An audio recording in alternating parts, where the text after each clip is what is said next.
Болған жағдай бүгін 14 жастағы баланың анасы келіп, жүрекке арналған препараттардың ішінен калий, магний содержащий препарат сұрастырып жатыр. Енді мен де сұрай келе 14 жастағы баласы спортсмен екенін білдім.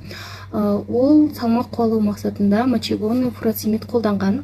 Ол организмнен зәрді ғана айдамайды, керекті минералдарды шығарып жібереді. Калий, магний өте төмен азайып кеткен, және сойы 120 жеткен. Ойлаңыздаршы, примерно 5-10 болу керек, сойымыз 117-ге жетіп көтеріліп реанимацияға түскен. Реанимациядан әрең шыққан, енді Құдай сақтап аман қалып. Спортшылар бұл фуросемидті көп қолданады, білесіздер, енді олар күш беретін препараттар қолданғаннан кейін допинглық центрға өткен жарыстарда анализ тапсырады. Осы кезде фуросемид ішсе, сол препараттарды организмнен шығару мүмкін.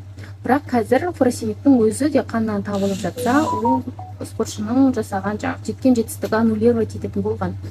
Енді бірінші мақсаты, сол мақсатты спортшылар қолданса, жаңағы салмақ тастау үшін. Екіншісі, қолданған күш беретін препараттарды организмнен шығару үшін қолданады, бірақ екеуі тегінге жарамайды.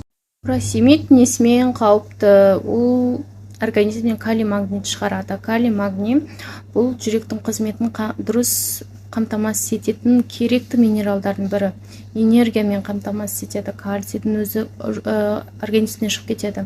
Енді жүрек бұлшықет болғандықтан, ол энергияға жарымай жатса, жүректің бұлшықеті дұрыс организмді қанмен қамтамасыз ете алмайды, оттегімен қамтамасыз ете алмайды. Сондықтан бұлшықет әлсіреп, бала вообще спортқа да жарамсыз болып қалады негізі.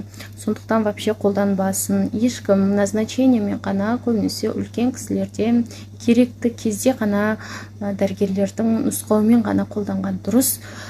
Енді жаңағы бала реанимациядан шыққан, әрең дегенде 40 қамал соясын түсірген, бірақ әлі де жұмыс істеу керек деп жатыр, вообще спортқа жарамай қалды дейді.